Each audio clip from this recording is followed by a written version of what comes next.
Buenas tardes a todos. Bienvenidos al último webinar de la Escuela de Filosofía de este año, en esta forma adoptada por el coronavirus, de la que sin embargo creo que hemos sacado una virtud muy grande. Hemos logrado mantener el pulso de la escuela y creo que lo vamos a acabar de una manera excepcional esta tarde con el profesor Ramón del Castillo, a quien pasaré enseguida a presentar. Quiero agradecer al Ayuntamiento de La Eliana. Como sabéis, la Torre del Virrey es un viejo caserón que se encuentra allí, que haya en parte patrocinado este encuentro y sobre todo agradecer a la Escuela de Filosofía, a la Fundación Ateneo y al Ateneo mismo que hayamos logrado llegar hasta aquí. Se nos presenta ahora un reto muy grande, los próximos años son de crecimiento, pero sin duda hemos hecho un camino en muy breve tiempo que creo que ayuda a que la filosofía esté donde debe estar, no en una torre de marfil. La Torre del Virrey no es de ninguna manera una torre de marfil, y trabajando muy cerca de la sociedad y de la sociedad civil, cerca de las cosas. Como decía Thoreau, tratando de estar cerca siempre de la esencia de las cosas, que no tiene por qué ser algo metafísico ni abstracto. Esta tarde, como he dicho, tenemos a una persona a la que hace mucho tiempo le debo muchas cosas. Ramón del Castillo está con la Torre del Virrey desde el principio, es fundamentalmente un amigo y un maestro en muchas cosas. Yo diría de él que sobre todo es una persona muy atenta al ritmo contemporáneo de la vida de la filosofía. Es, entre otras cosas, el mayor experto que yo conozco en William James y en el pragmatismo americano. Es un hombre de formación marxista. En esto seguramente no tenemos muchas opiniones comunes, pero nunca he encontrado con él una mínima fricción. Creo que hemos hablado muchas veces, yo lo he seguido, he tratado de leer casi todo lo que ha hecho. Esta misma mañana un artículo muy bonito sobre los detectives de Gramsci, que presentó en la Semana Negra de Gijón y que me ha dado un rato de esparcimiento mientras leía los dos sesudos libros que tenemos aquí, y creo que esta tarde podemos terminar por una feliz coincidencia de una manera extraordinaria. Los libros que nos convocan hoy son los dos últimos libros que ha escrito Ramón del Castillo, El jardín de los delirios y Filósofos de paseo. Confieso mi debilidad por este segundo volumen, Filósofos de paseo, que tiene páginas extraordinarias. Diría que las dedicadas a Heidegger y Nietzsche son antológicas. Él mismo me lo ha confirmado cuando algunas de estas páginas van a ser traducidas inmediatamente. Y la última biografía que se ha publicado de Henry David Thoreau, de cuya obra extractábamos un pasaje que está en el guión que seguramente todos habéis recibido y que voy a leer para que empecemos inmediatamente nuestra discusión. Yo voy a hacerle algunas preguntas a Ramón, inmediatamente empezará un coloquio, me gustaría dejarle amplio espacio para que él hablara y después, como siempre, habrá un debate entre todos nosotros para que podamos sacar, como es usual entre nosotros, las mayores enseñanzas. Antes de leer el pasaje, las preguntas que le voy a hacer a Ramón nacen de dos o tres perplejidades respecto a su libro, a su estilo, a su forma de escribir y a su relación con lo que yo llamaría la filosofía. Y, naturalmente, la discusión se prolongará. Una tiene que ver, Ramón, con un rasgo de la escritura que me desconcierta mucho, y es el uso del pasado. Yo creo que es un uso del pasado, no voy a decir que no sea correcto, pero me desconcierta porque da a entender, estoy hablando de cuando dices decidí, fijé, este tipo de relación con el pasado que habla como si te hubieras distanciado muchísimo de las cosas que estás contando. En realidad es la forma de hablar de alguien que ya no está aquí. Es como si se hubiera cumplido la escritura del filósofo póstumo de Nietzsche. Hablas como si estuvieras ya en otra parte. Y esto al lector, debo decirte que lo descoloca. Yo habría pensado que una persona que utiliza el pretérito perfecto sigue con nosotros. He decidido, bien, he hecho, pero cuando dices decidí, es como si hubieras dejado las cosas detrás cuando el libro acaba de salir, cuando la escritura está, por así decirlo, muy cerca de nosotros. Especialmente con el segundo libro, con el que he disfrutado muchísimo, se ha repetido este rasgo estilístico que yo entiendo que no puede ser casual y que obedece a algo. Ya lo veremos. Lo segundo tiene que ver, Ramón, con lo que tú llamarías cultura o ciudad y que ha hecho que algunos te califiquen de una especie de sociólogo y que tiene que ver efectivamente con lo que lleva a que escribas un libro que se llama El jardín de los delirios o con la frase del subtítulo mucho más clara, Las ilusiones del naturalismo. Yo te diría que tengo algunas dificultades en aceptar que estemos tan, por así decirlo, contextualizados como das a entender en tu forma de circunscribir el ámbito hasta donde pueden llegar los paseos de los filósofos. Tengo mis dudas al respecto y seguramente casi todas ellas vienen por la diferencia de nuestros planteamientos. Ramón del Castillo es profesor de filosofía contemporánea en la UNED, entre otras cosas, también es profesor de estudios culturales, y yo creo que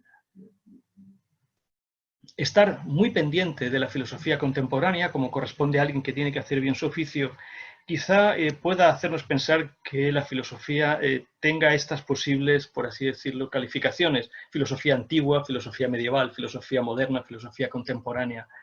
Yo tengo de la filosofía una concepción que no admite esas etiquetas y eso me hace estar quizá más lejos de la filosofía contemporánea que de la supuesta filosofía antigua. Bien, estas son algunas de las cosas sobre las que me gustaría que discutiéramos.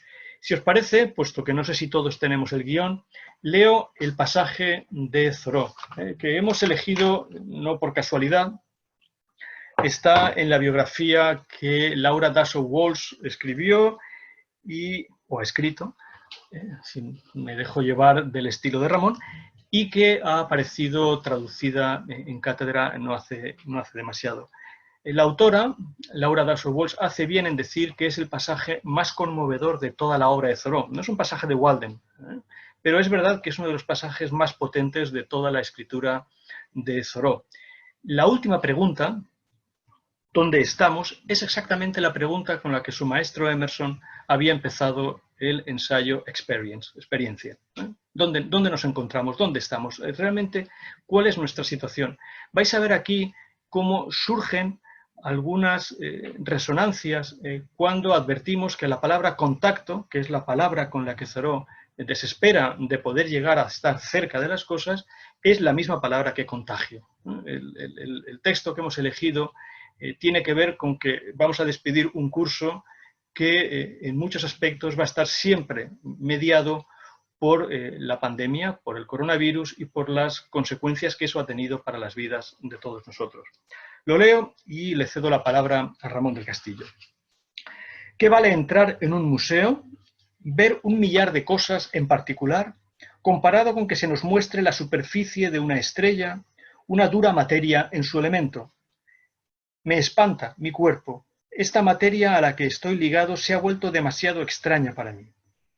No temo a los espíritus, a los fantasmas, entre los que me cuento, ojalá se contara mi cuerpo, sino que temo los cuerpos, tiemblo al encontrarlos. ¿Qué es ese titán que me posee? ¿Y hablan de misterios? Pensemos en nuestra vida en la naturaleza, que se nos muestra diariamente la materia, entrar en contacto con ella. Rocas, árboles, el viento en nuestras mejillas, los truenos alrededor de mi casa, la sólida tierra, el mundo real, contacto, contacto. ¿Quiénes somos?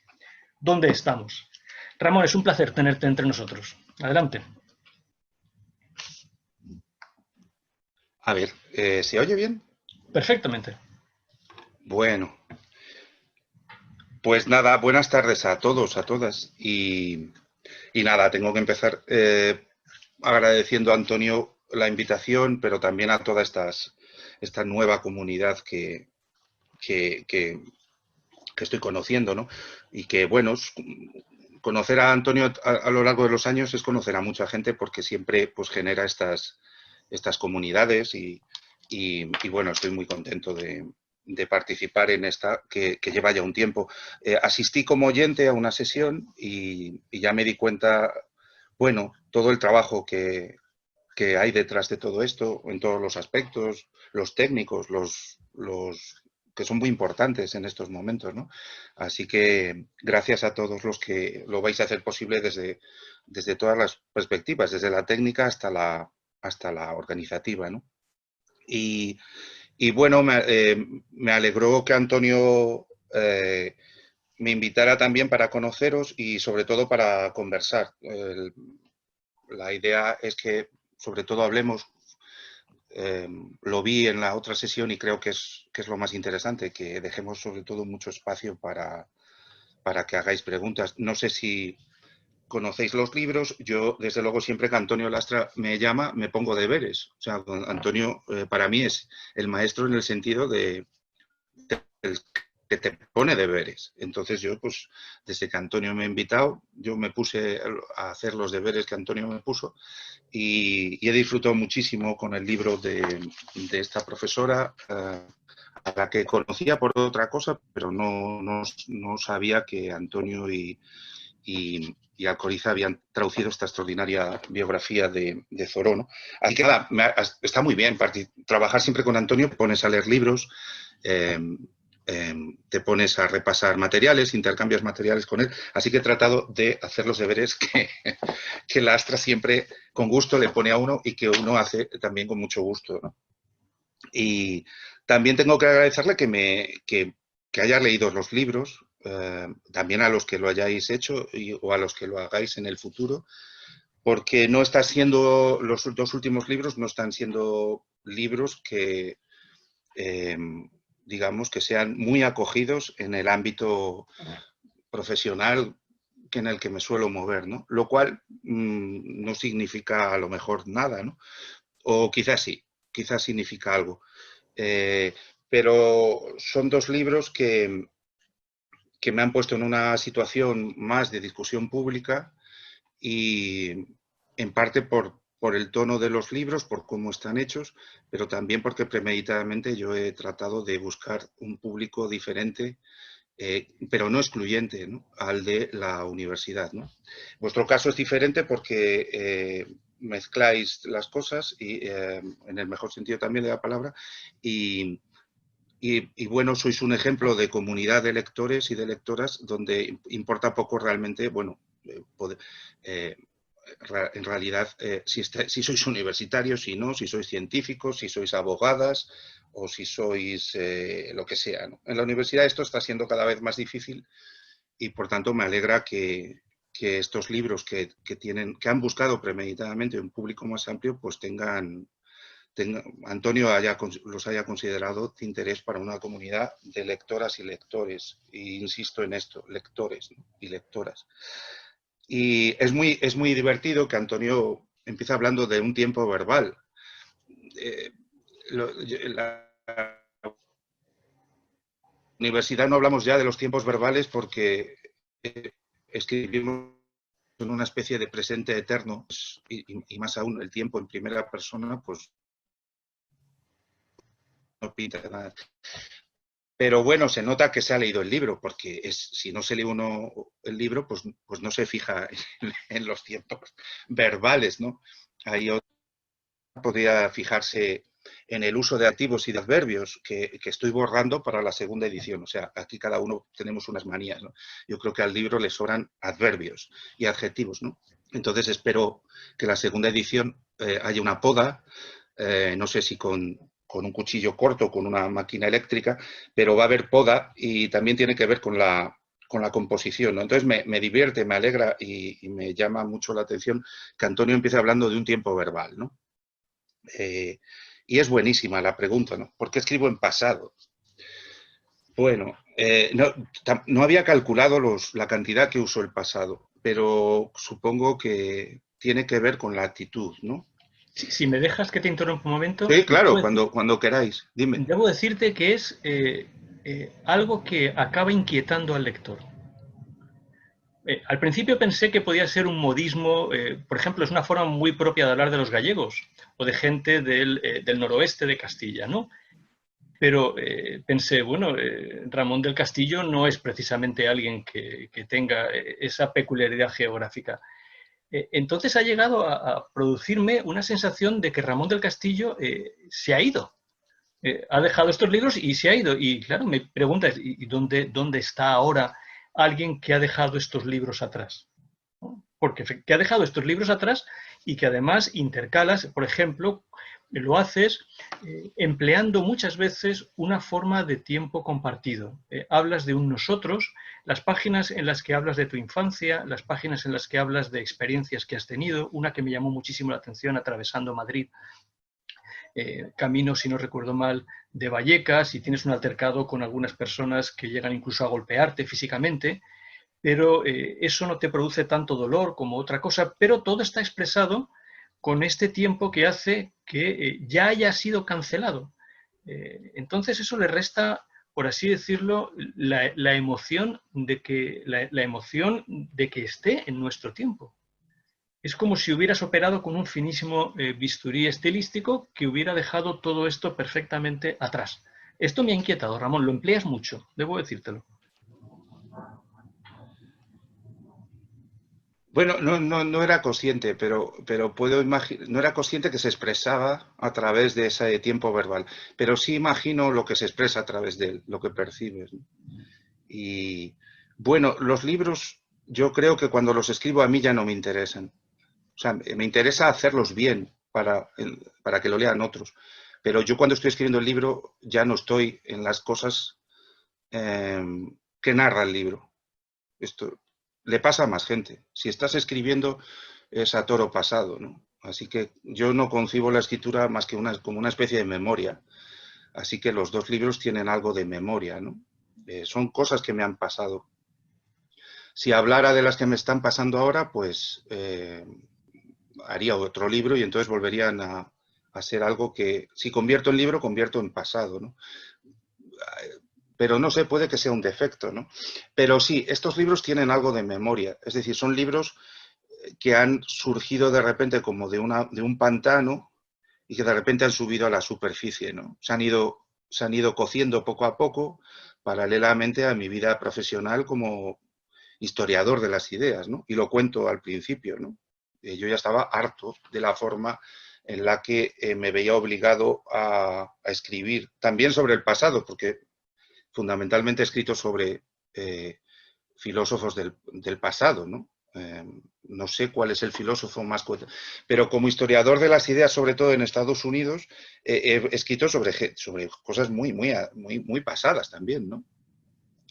Entonces, en cualquier caso, son recuerdos que he tenido durante unos 10 años, ¿no? De cosas que han pasado durante 10 años, pero que a las que acaban incorporándose recuerdos de infancia o tal, pero siempre intentando evitar la biografía o la voz en primera persona demasiado empalagosa, ¿no? Entonces, quizá también el miedo que la reserva que tengo a escribir en primera persona, la compenso con este estilo en pasado. O sea, creo que si hablas de ti en pasado es menos egótico, menos narcisista que si hablas en presente. Claro, pero esto para una persona, vamos a decir, culturalista, contextualista, yo creo, pues son etiquetas muy rápidas, ¿eh? No le demos más importancia como tú. Especialmente en el primer libro, ¿no? El jardín de los delirios. Yo he estado revisando, especialmente en ese inmenso aparato de notas con el que acompañas y que le da al libro la armazón, y no he dejado de preguntarme, ¿quién es el autor de este libro? ¿En calidad de qué habla? Claro, imagínate, me apunté en una hoja todos los lugares que habías visitado. E hice un cálculo rápido. El cálculo rápido es decir, cuánto tiempo me haría falta a mí para poder visitar todos esos lugares y tener la experiencia capaz de dar cuenta de ellos. Jardines en Tokio, en Estados Unidos, en Alemania. En calidad de que una persona puede estar presente en todos esos sitios. No es el libro de un turista, no es el libro de un periodista freelance, no es el libro de un ocioso caballero inglés que está de tour por el mundo. Es el libro de un profesor. ¿En calidad de qué ha viajado ese profesor? ¿Exprofeso para hacer esa investigación? un hombre, ¿te acuerdas lo que decía Rorty? Un hombre al que tú conociste personalmente y que apreciaste mucho, ¿no? Creo que también te apreciaba a ti por lo que me has contado, ¿no? Cuando Rorty se decía, fíjate, hemos acabado viajando de un lado para otro como si fuéramos estrellas de la televisión, ¿no? Creo que lo decía a propósito del primer viaje que hizo a Tokio para hablar de filosofía. En calidad de que, ¿quién es el narrador de ese libro? ¿Un profesor universitario? ¿Un filósofo? ¿Un culturalista? ¿Alguien completamente desencantado? Porque buena parte de los dos libros pueden dar la impresión de alguien completamente desencantado de todo. Y yo creo que eso tiene que ver con que no acabes nunca de identificarte con un filósofo. Ahora mismo acabas de decir que eres historiador de las ideas. ¿Quién es el que cuenta estos libros, Ramón? Ya sé que estas no son las preguntas que he visto que te hacen en las entrevistas de los libros, ¿no? Pero son las... ten en cuenta que, por ser un poco heideggeriano contigo, ¿no? A mí el Heidegger que se queda en provincias me gusta. Y yo siempre digo que voy a utilizarlo con una frase doble, para que lo entiendas, para que veas que no soy un heideggeriano. Es lo que le dice Settembrini al joven Hans Castorp, ¿no? Cuando le dice que él no es más un abogado de provincias. En esa figura de Thomas Mann yo me identifico, pero hay otra mucho más bonita que te va a gustar porque tú conoces muy bien el jazz. Es la figura de James Stewart en Anatomía de un asesinato cuando está en el juicio y llegan grandes figuras para defender y él dice, pero si yo solo soy un pobre abogado de provincias tratando de hacer lo mejor que puede. Yo soy un provinciano, Ramón, pero tu figura es la de un cosmopolita que es capaz de hablar de los jardines de Kew y al mismo tiempo de la cabaña de Wittgenstein en Noruega y de todo el paisaje americano y al mismo tiempo de un templo japonés. ¿Quién es el que está presente en todos esos sitios a la vez? ¿En calidad de qué? Haría falta una vida, supongo que la tuya, muy potente para moverte por... el aparato de notas es abrumador. Ya no es solamente los libros que has leído, sino los lugares en los que has estado y de los que puedes dar cuenta personalmente. Y al mismo tiempo, insisto, con esa distancia temporal, como si todo eso hubiera sucedido en la vida de otro que ha quedado atrás. Esto para un hombre tan culturalista como tú me llama la atención, ¿no? A ver, voy a intentar. Muchísimas Es ideas. la frase de Thoreau, el contacto, ¿no? Es como si a pesar de todo eso No está en contacto con nada. no hubiéramos estado en contacto con Contacto nada en con nuestra nada. vida, ¿no? Bueno. Bueno, voy a contarlo de una forma más prosaica y luego subimos o bajamos o nos movemos en otro lenguaje. Matizo lo de antes. El que escriba hacia atrás ha sido una cautela también por lo que decía, porque la voz en primera persona no sea... Entonces, tomándome como una cosa del pasado, estoy fuera, estás más distante de ti mismo si estás tratando de analizar lo que te pasó en el pasado, ¿no? Entonces, esto era fundamentalmente un procedimiento de cautela, de no ponerte a ti mismo como observador presente. Pero esto es muy fino. El libro...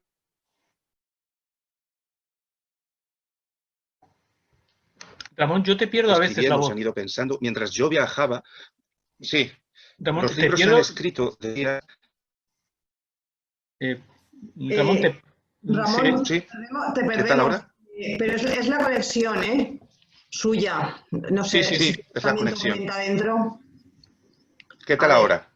venga, mejor, vamos a intentarlo así. Sí, es que hay un salto en el router cada ciertos minutos, notaréis un gap. Entonces me hacéis señales y Vale. vuelvo al pasado como un montador de cine y vuelvo esto, como les digo a mis estudiantes, todo estudiante de filosofía debería hacer radio. Pero radio como se hacía antes, que el ingeniero de sonido te decía, vuelve un minuto antes, y volvías a repetir y empalmabas la locución sin edición digital, ¿no?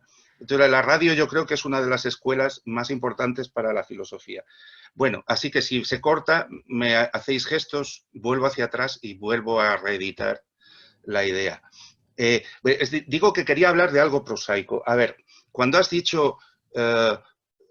¿Dónde estabas? Bueno, era muy sencillo. Yo durante 20 años he estado en la universidad, he dirigido grupos de investigación, teníamos financiación del ministerio y gracias al trabajo yo he podido viajar. El porcentaje de viajes que yo he hecho a título particular, pues son, y además son a ciertos sitios, pero muchas cosas que en estos libros y particularmente en el primero aparecen, fueron mi vida paralela en muchos lugares a los que yo viajaba por razones de trabajo. Por ejemplo, un congreso sobre sociología en Estados Unidos o un congreso sobre...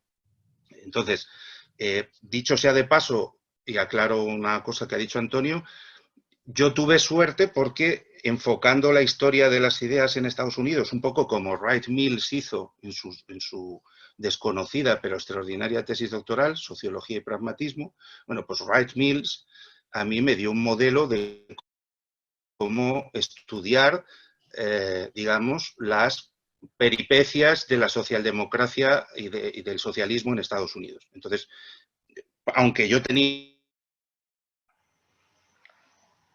El gap, Ramón. Tuve mucha suerte de... El gap, venga.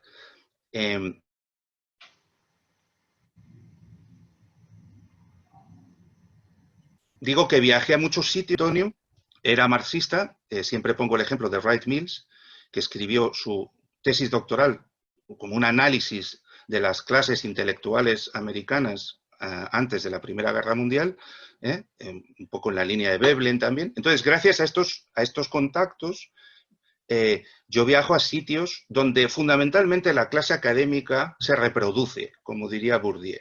Es decir, un congreso es fundamentalmente un mecanismo de reproducción académica, ¿no? De reproducción, no de cambio, sino de reproducción. Se confirman autoridades, se confirman líneas de trabajo, se bautizan autoridades, etc. Entonces, y esto Chris lo sabe porque he viajado a Polonia cuando él organizaba congresos en Polonia. Entonces yo durante esos viajes he hecho cosas que haría un turista en realidad. Por ejemplo, en Texas, en un grandísimo congreso sobre la historia de la filosofía y la literatura norteamericana, normalmente la gente es muy cortés, los organizadores, y te ofrecen visitar sitios turísticos. Y ofrecieron una visita a la escuela militar George Bush, ¿no? De todos los filósofos, que podíamos ser cientos, solo 2 filósofos decidimos, ¿no?, incorporarnos a un grupo de turistas que iban a visitar una escuela militar, ¿no? Entonces, bueno, muchas cosas que salen en el libro son esas desviaciones de la academia. A mí no me interesaba estar 7 días enclaustrado en un congreso hablando 24 horas de lo mismo y yo no tenía posibilidades de viajar tantas veces a Texas, ¿no? Luego viajé más veces, etcétera. Entonces, muchos de estos viajes que hago con el libro son desviaciones de mi trabajo y los libros son acumulaciones de estas del foco que me llevaba a esos países, ¿no? Entonces, donde digo, o sea, en este sentido, soy un cuentista. Otra cosa es que con lo que haya viajado, fabrique muchos cuentos, pero proporcionalmente a mucha gente que conozco, yo he viajado muy poco. Sí, soy bastante provinciano. De hecho, conté en el diario El País una columna que me hizo muy popular, que se llama Jauría a bordo, mi relación con los aviones y cuando tomo un avión por primera vez. Es decir, yo siempre me he considerado un provinciano en comparación con estos cosmopolitas que viajan muchísimo más que yo y que en realidad no conocen nada de lo que viajan. Es decir, que van a otros países a reproducir los mismos mecanismos académicos que reproducen en su país. Da igual si estás en Tokio o si estás en Friburgo o si estás en Sao Paulo, ¿no? Entonces, claro, los dos libros son... Dime. Una característica del libro es una especie de melodía de los 2 libros, es la contraposición entre aquellos que efectivamente adquieren experiencia porque viajan mucho, porque son capaces de establecer relaciones con muchos lugares del mundo y ganar experiencia, o en términos de John Dewey, de tener experiencia con ello. Y luego, estos otros, a los que tú criticas con cierta contundencia, yo diría que hay al menos dos ejemplos de esto, que son Thoreau, quizá Wittgenstein y podemos añadir Heidegger, que han viajado mucho sin salir de Concord, por utilizar la frase con la que empieza Walden, ¿no? Entonces, aquellos que en realidad han salido muy poco de su entorno y con los cuales tú muestras una relación, especialmente los capítulos que dedicas a Wittgenstein y Heidegger, son capítulos muy duros. Por muchas razones, el capítulo de Heidegger lo he leído con más profundidad que los demás, o me ha interesado mucho más. Por Nietzsche tengo una debilidad mayor, pero con estos te muestras verdaderamente... ¿No crees que sea posible que un ser humano adquiera todo lo que le hace falta sin esta diáspora extraordinaria de la que tú das muestras en tu libro? A mí me ha abrumado, de verdad. No los libros que has leído, en esto se pueden leer muchos libros en casa, sino la cantidad de lugares de los que tú puedes decir algo real, no una nota turística ni una salida de Baedeker, sino lo que a mí me ha fascinado es que tú has tenido experiencia en todos esos lugares. Estoy leyéndolo y lo que veo, lo que adquiero con ello, es lo que Ramón del Castillo me dice de ese lugar. Quiero decir, que es una experiencia real, pero es abrumadora la cantidad de lugares. No estaría muy de acuerdo contigo. Las desviaciones de tu vida han sido extraordinarias. Y eso me llama la atención con que todo haya quedado atrás y con tu renuencia a llamarte a ti mismo filósofo. Estas cosas no paran de darme vueltas mientras he estado preparando el webinar, ¿no? Especialmente esto último que te digo, que nunca llegues a decir a ti mismo que eres un filósofo. No sé por qué. A ver, voy a contar un poco para que quien no conozca los libros vea un poco la diferencia. El primer libro es un libro contra ilusiones, tiene dos sentidos, lo habéis distinguido rápido. Uno es el negativo, el espejismo, el engaño, pero el otro es la alegría, es el entusiasmo, es la dicha, es casi la locura, ¿no? Y todo el mundo ha insistido más en que la parte del libro más dura es la que critico las ilusiones. Pero no es así. Es decir, esos viajes que yo he hecho los he hecho colgado, flipado. O sea, hay una vindicación de la locura normal, como diría Santayana, de un delirio controlado, de una ensoñación despierta, ¿no?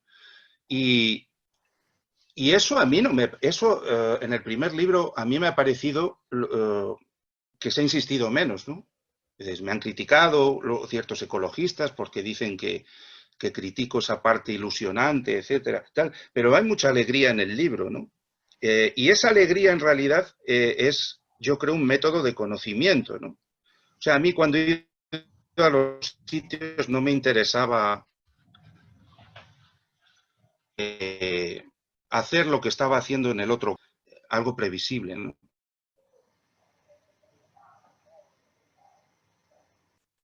¿Ramón? Que no entiendo de lo que dices es por gap, ¿no? ¿Qué tal ahora? Ahora bien, bien. Ahora bien. Bien. Entonces, en el segundo libro es diferente porque sí parece que el primer libro es como cosmopolita, como global, como el segundo se diría que sigue siendo un libro de un cosmopolita porque ataco a ciertos topofílicos, ¿no? Y por tanto yo seguiría ejerciendo de topofóbico, ¿no? Entonces, pues critico a Heidegger un poco de una forma parecida a Sloterdijk, porque digo pues que nunca se ha subido en un barco, que no puede comprender lo que es el horizonte, etcétera y tal. O critico a Wittgenstein porque digo que se pone la cabaña allí para que todo, ¿no? Más como un vigía que como un verdadero naturalista. Se pone una cabaña casi para vigilar él al lago, ¿no? Y critico su incapacidad realmente para salir al mundo, ¿no?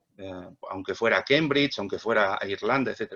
Pero no es así. O sea, cuando critico a los topofílicos, yo no soy un topofóbico, ni un cosmopolita, ninguna de las dos cosas. De hecho, mi forma de viajar es muy anticosmopolita. Hay dos cosas que me fastidian. Una es la topofilia, pero otra es el cosmopolitismo, digamos, no sé cómo decirlo, espléndido, ¿no?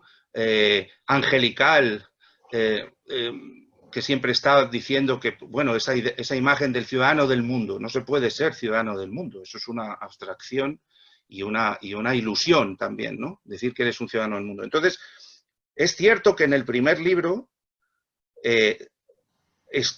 y en esto me tienes que admitir que Thoreau decía esto de Emerson, siempre estoy donde molesto. O sea, no sé, esto Emerson decía, es un hombre áspero, ¿no? Pero bueno, él es así, Thoreau. Tiene que estar jodiendo, con perdón, más que edificando, ¿no? Tiene que estar está más a gusto criticando o que promoviendo, ¿no? Entonces, en el primer libro, si estoy en el...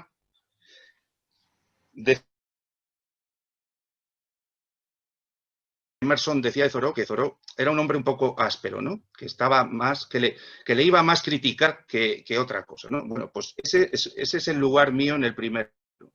Siempre estoy más a gusto, ¿no? Molestando o poniendo objeciones que edificando o sugiriendo, ¿no? Es un papel extraño porque luego la gente edificante es muy pesada. Es decir, o sea, es muy falsa. Entonces, yo siempre digo que, bueno, yo estaré siempre fastidiando a ciertos tipos de ecologistas o estaré fastidiando a ciertos tipos pero hay mucha gente con una ecología moralista, con una moral, una ética fantástica, que no son tan edificantes como la gente que estamos siempre criticando, ¿no? Entonces, esto no es un lugar físico, dirá Antonio Lastra, pero sí es un lugar teórico, ¿no? Y ese lugar yo creo que sí me admitirás que en los dos libros estoy más cómodo molestando que inspirando, o no sé cómo decirlo, o edificando, ¿no? La diferencia, insisto, con el segundo es que a mí la crítica a Heidegger, y esto lo dijo Bourdieu muy bien, no es una crítica a Heidegger, es una crítica al esquema de Heidegger. Hay una diferencia entre el caso Heidegger y el tipo Heidegger. A mí en el libro no me interesaba reproducir el caso Heidegger y volver a aquella escena que viví en los 80 con los terribles debates con Víctor Farías sobre el nazismo de Heidegger. A mí lo que me molestaba de Heidegger toda la vida es el esquema Heidegger, el tipo Heidegger, que como dice muy bien Bourdieu, no lo encarnan solo los heideggerianos. No tienes que ser heideggeriano para reproducir el esquema Heidegger, independientemente del tema del... Entonces, es cierto, en el segundo libro parece que soy muy cruel con Heidegger, yo creo que soy poco. Ha habido críticos literarios que me han dicho que todo lo contrario, que se nota un respeto, que yo creo que más bien se debe a un respeto de método más que un respeto político, ¿no? O sea, lo que han notado los críticos en la prensa es que para criticar a alguien me tomo mucho trabajo, ¿no? Me tomo mucho tiempo, para lo cual es una forma de respeto. Algo que en principio podría criticar. Es diferente. En el caso de Wittgenstein, yo creo que la desconexión, la falta de contacto, y quiero ir llevando la conversación hacia Thoreau, la falta de contacto de Wittgenstein con el mundo tiene raíces más personales, más psiquiátricas que culturales, ¿no? O sea, sí, no, es un tabú decir también que Wittgenstein era un Asperger o un autista, pero eso es lo que le hizo maravilloso, ¿no? Que describió las relaciones y el mundo natural y el mundo social de una forma verdaderamente preciosa, ¿no? Probablemente porque nunca logró tener contacto ninguno con el mundo, ¿no? O sea que la falta de contacto no tiene por qué ser un obstáculo para entender aspectos del mundo, ¿no? Y en los dos casos hablo en pasado también. Antes dije que por mantenerme a distancia de mí mismo, pero también porque han sido libros, insisto, que se han gestado hace tiempo. Los libros yo los he escrito cuando he podido, pero los escritos estaban en mi cabeza hace tiempo, ¿no? Ahora en mi cabeza hay otras cosas y no sé cuándo saldrán a relucir, ¿no? Pero me parecía también un gesto de honestidad. O sea, no sé dónde estaré ahora. No tengo muy claro dónde estoy. Por ejemplo, sigo fabricando, y lo intento hacer lo mejor posible, piezas de sociología de la filosofía. Es decir, sigo con esa mentalidad de Wright Mills de escribir con un enfoque historicista sobre intelectuales americanos o alemanes. O sea, lo sigo haciendo, lo seguiré haciendo y además doy clases sobre eso, ¿no? ¿Eso me ha convertido en un sociólogo de las ideas más que en un filósofo? Probablemente no. De hecho, estos dos libros lo han leído sociólogos y me tienen por un filósofo irrecuperable. O sea, ningún sociólogo que yo conozco me confunde con un sociólogo. Y otra cosa es que tengas aires sociológicos entre ciertas teorías.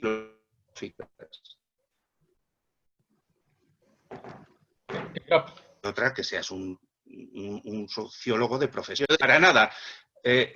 El libro tiene aires sociológicos, que a veces, más que sociológicos, son psicológicos. No, hay también mucha psicología social, más que sociología. Pero en ningún caso me confunden, ni me confundo yo con un sociólogo. Soy un filósofo, a pesar mío, ¿no? Ahora sí que ha habido un trueno. Y los sociólogos no me confunden con uno de ellos. Igualmente los antropólogos. Me llevo extraordinariamente bien con los antropólogos, pero no me consideran un antropólogo. Me consideran un filósofo. ¿Por qué esa reticencia a la filosofía? Ramón, quiero decir, has pronunciado una frase que para mí es clave, ¿no? Cuando dices que eres un sociólogo de la filosofía. Recuerda que... No, he dicho que ejerzo, que hago sociología de la filosofía, no que soy. Sí, pero luego has dicho que soy filósofo a mi pesar, pero volvamos a esto de la sociología de la filosofía, ¿no? Recuerda que esa es una frase clave en un libro para mí importante por muchas razones, que es La persecución y el arte de escribir de Leo Strauss, que empieza diciendo que hay una sociología de la filosofía, seguramente una provincia, insisto en esta palabra, de la sociología del conocimiento, pero las reglas de esa sociología de la filosofía, de acuerdo con Strauss, no son las tuyas. Para Strauss, un filósofo tiene más que ver siempre con otro filósofo que con la sociedad a la que pertenece. Por tanto, de acuerdo con la sociología de la filosofía de Strauss, el historicismo no tiene ningún sentido. Pero tú eres un historicista, vale. Naturalmente. Quiero decir, claro, sí. De acuerdo con Strauss, yo tendría que ver más con Platón que con la sociedad en la que en estos momentos estoy viviendo. Un filósofo siempre tiene que ver algo más con otro filósofo que con cualquier otro grupo de no filósofos con los que tenga que estar. Esa no es tu postura. Entonces, entiendo que con esta sociología de la filosofía tuya, un filósofo sobre todo pertenece a la ciudad, naturalmente se sea filósofo a pesar de uno. Esta es aparte de la escritura estilística del pasado, esta es la otra clave que más me ha inquietado, ¿no? Y que me ha llevado a preguntarme exactamente cuál sería la definición de filosofía que yo podría sacar leyendo tus libros. Y eso me lleva a la necesidad de hacer una definición previa. Ramón, para un sociólogo de la filosofía como tú, un culturalista, ¿qué es la naturaleza?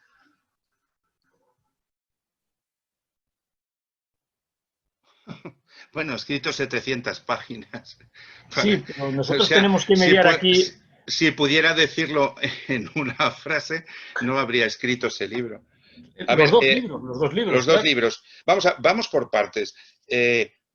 Sí, supongo que soy un historicista y no un... Bueno, en realidad, entre ser platónico y ser historicista hay cosas entre medias, ¿no? Pero bueno, podemos dejarlo así. No es una decisión. A ver, yo he sido historicista por defensa propia. Nunca he pretendido ser historicista como un programa, no sé, o nadie me ha influido a serlo, al revés. Las mayores influencias que tuve en mi educación fueron a ser anti-historicista. Esto es una cuestión personal. O sea, no voy a contar aquí una teoría muy elaborada, es una cuestión de circunstancias personales. Sufrí y padecí formas de instrucción filosófica, ¿no?, absolutamente antihistoricistas. Entonces, como soy una persona que cuando me dicen no debes hacer algo, voy y lo hago, pues me acostumbré a hacer lo que me dijeron que no hiciera. Entonces me dijeron, esto es el peligro. Recuerdo un profesor que cuando yo salí hacia Estados Unidos me dijo, es una pena que una persona con tu talento se desperdicie en ese país. Y dije, perfecto, entonces tengo que ir a ese país. Si usted cree que voy a desperdiciar mi vida yendo a ese país, entonces voy con más alegría a Estados Unidos, ¿no? Era un profesor con el que yo estudié Heidegger bastantes años, ¿no? Entonces, no sé, debe ser que no tengo una personalidad muy definida, pues es un poco como Zelig, el personaje de Allen, pero con afroamericanos se vuelve afroamericano, si está con obesos se vuelve obeso, si está con judío se vuelve judío. Yo tiendo a lo contrario, ¿no? Si estoy con heideggerianos me voy hacia otro lado, ¿no? Si estoy con filósofos... Entonces, mi historicismo ha sido contra una cantidad enorme de filósofos y de filósofas de distinto pelaje, que sin embargo compartían un prejuicio común, y era despreciar a las ciencias sociales, despreciar a los departamentos de literatura, despreciar a los departamentos de psicología, despreciar a los departamentos de geografía humana, despreciar a los departamentos, es decir, esto yo lo he padecido en los años 70 y 80 como estudiante y lo he seguido padeciendo en el ámbito académico durante muchos años. Entonces, los libros son también reactivos hacia una clase académica, filosófica, que pese a sus ropajes tolerantes, pluralistas, ¿no?, pese a sus aparentes aperturas metodológicas, han seguido ejerciendo un control, ¿no?, de la filosofía basada en su inmunización hacia las ciencias sociales y hacia las humanidades. Y esto, pues a lo mejor tengo que escribir otro libro para dar más detalles, pero no es un rollo mental que yo me estoy ¿no?, organizando para justificar mi estilo de trabajo. Entonces, los dos libros son reactivos, solo que especialmente en Filósofos de Paseo, mi forma de reaccionar es digamos, no es resentida, o pretende no serla, aunque admito que puedo ser un resentido, ¿no? Y es fijándome en detalles de sus propios héroes, de sus propias vacas sagradas, que ellos no consideran esenciales. ¿De acuerdo? Por ejemplo, que uno dedique muchas páginas a por qué Heidegger, ¿no?, despreció las flores que Carl Levitt y Hannah Arendt le pusieron su último día de clase. Cualquier académico filosófico te dirá, eso es una, con perdón de la palabra, gilipollez. O sea, ¿para qué necesitamos saber esto? Y sin embargo, a mí es una cosa que me impresionó cuando leí.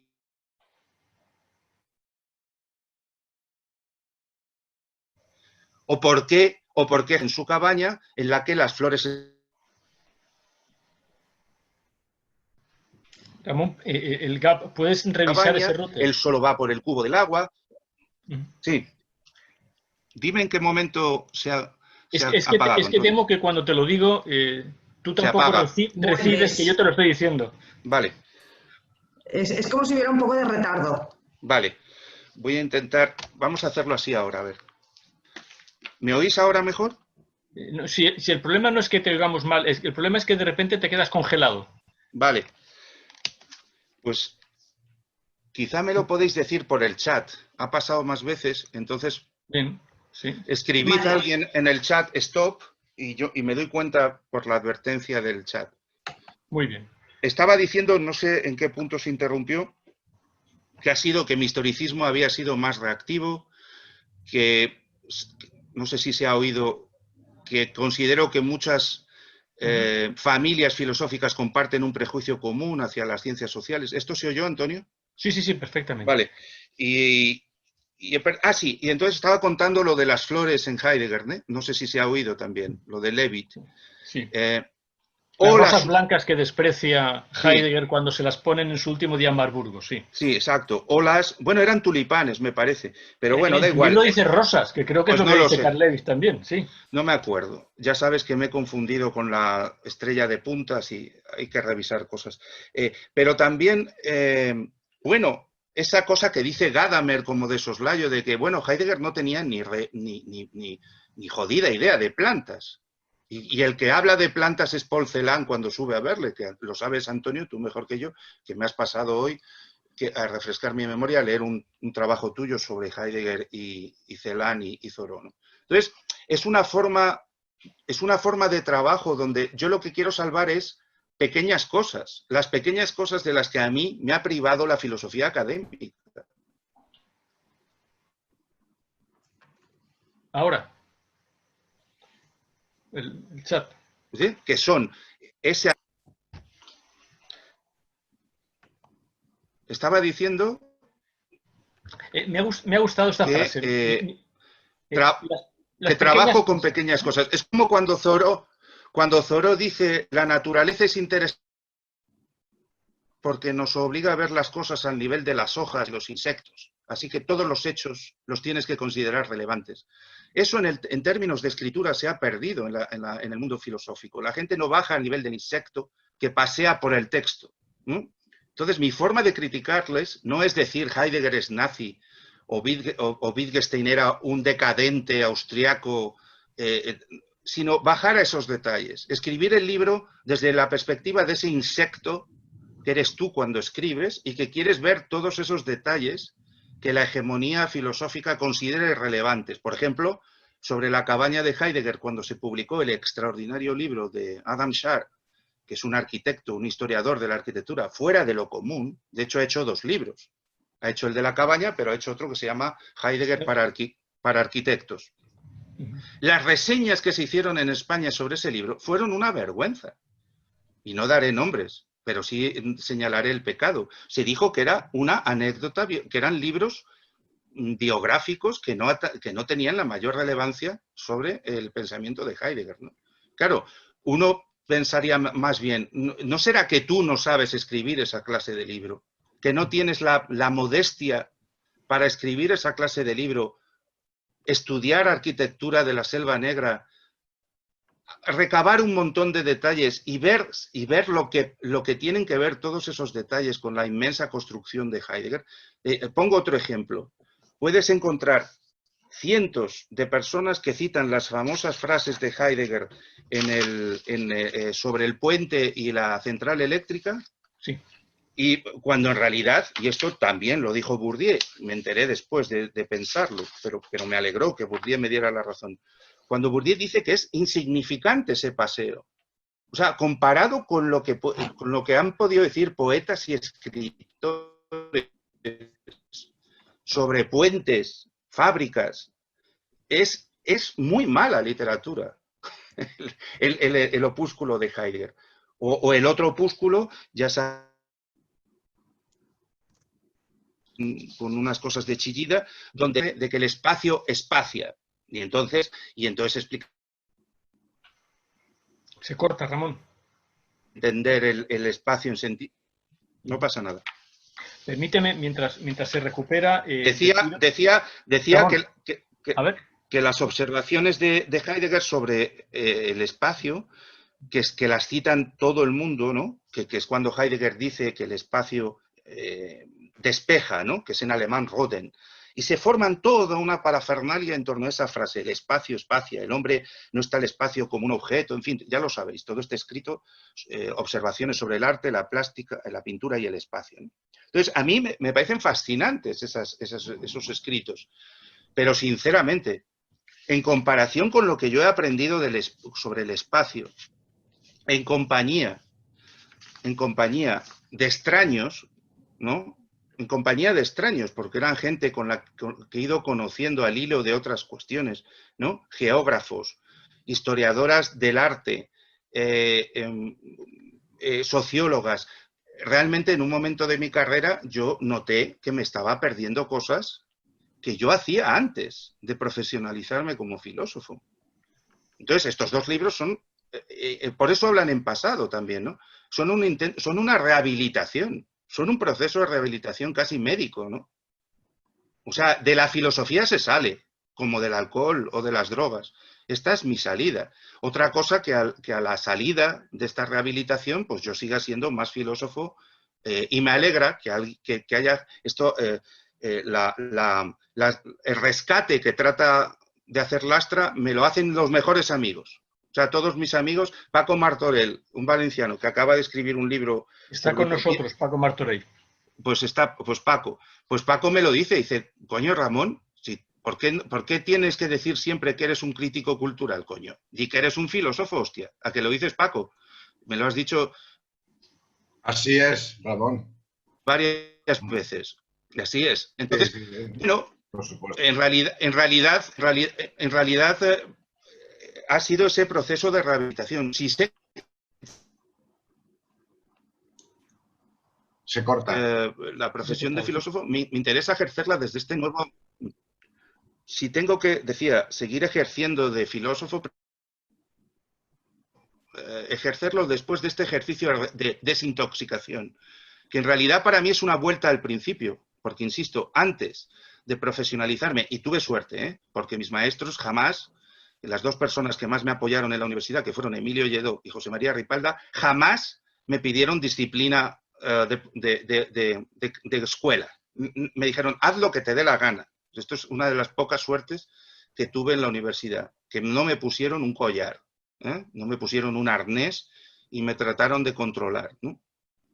Pero si quieres, no sé si te vale esta idea, Antonio, pero es reactivo, o sea, ha sido muy reactivo. Es insoportable el grado, y con el paso de los años, tengo 56 años, he cumplido mi 6º quinquenio, llevo 30 años en la universidad, y es insoportable el grado de ostracismo que está generando la filosofía. Pero precisamente, antes quería, mientras había este gap, cualquier persona que se asome a los libros de Ramón, en la bibliografía encontrará una erudición asombrosa, quiero decir. Por esto último que he mencionado a propósito de la arquitectura, a mí también me llamó la atención lo mal que se trató a los libros de Sartre cuando tanto se puede aprender de ellos. Yo no los conocí cuando escribí eso que te he enviado, ni cuando leí la discusión de Ortega y Heidegger cuando están precisamente en Darmstadt, es el famoso coloquio de Darmstadt, sobre cómo rehabilitar arquitectónicamente a Alemania después de la Segunda Guerra Mundial. Y Sartre hace un trabajo formidable de reconstrucción de cómo llega Heidegger a tener esa cabaña y al mismo tiempo se atreve a hablar de cómo hay que habitar el espacio, porque de ahí salen los ensayos de habitar, Entonces, lo que quiero decir es, no es precisamente el filósofo el que es capaz de poner en su bibliografía libros que pasan desde el paisaje hasta la ontología, pasando por las ciencias naturales o la geografía. Gozzone Mora, que está entre nosotros, ha puesto un par de chats recordando que esa interdisciplinaridad realmente es una palabra nueva para el oficio mismo de filósofo desde el principio, en la medida en que el filósofo no puede ser alguien que se acote a un saber ya establecido, a una episteme ya arreglada.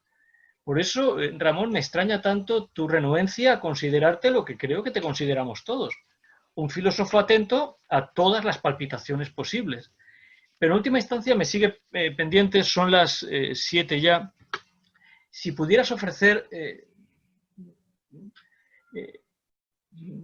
una breve definición de naturaleza. Ya sé que el libro son 700 páginas, los dos libros larguísimos, pero larguísimas y amenas, pero ¿qué es la fisis? Es algo así como si pudiéramos ser aristotélicos para poder hablar de las ilusiones del naturalismo, ¿no? Sería algo así como diesti physis, si mi griego no me traiciona, ¿no? ¿Qué es esa naturaleza que está detrás de todas las preocupaciones de un historicista, aunque sea un historicista malgré lui o por reacción? ¿De qué estamos? Es lo que atormenta a Thoreau cuando se sube al Katahdin, ¿no? A la montaña más alta de los bosques de Maine, y allá arriba, creyendo que va por fin a encontrar la respuesta, se da cuenta de que uno se puede encontrar la respuesta simplemente palpándose. No es necesario subirse a la montaña o tener un espectáculo sublime, una palabra que repites muchísimo en el libro. Sorprendentemente, sin la necesidad de citar a Barthes o a Kant para establecer esta corriente de lo sublime. Pero, ¿qué es la naturaleza, Ramón? Para un historicista, aunque sea reaccionario, entre comillas. ¿Aunque sea qué? Reaccionario, me refiero a que sea por reacción. Reactivo. Di reactivo, Antonio, por Dios, no reacción. Reactivo suena, mejor a química, sí, pero mejor la química que reaccionario, pero bueno, da igual. Me lo he dicho adrede y entre comillas. Sí, está muy bien, muy bien. Bueno, volvemos a lo mismo. En el libro esto ha pasado. Paco también lo sabe porque hemos hablado mucho de esto, ¿no? El libro, en el libro no digo lo que es la naturaleza, sino lo que no quiero que sea. Lo que no estoy dispuesto a aceptar que es. Por ejemplo, aceptar que la naturaleza es esa naturaleza que se vende, como decíamos hoy por la mañana, vendiendo libros de Thoreau para hipsters. Eso no es la naturaleza. Entonces, el libro está hecho más, como siempre, creo que acabo funcionando, negativamente. El libro te dice, esto no puede ser, esto no puede ser tampoco, esto no puede ser tan fácil, no puede ser esto otro. Pero cuando se llega el momento pero de bueno, que voy a dar... Vale. Bueno, me voy a aprovechar de que me has puesto deberes, porque si no, o sea, he trabajado mucho el libro de Dao Zhou, ¿no? Y he repasado el de Richardson. Entonces, si tuviera que decir algo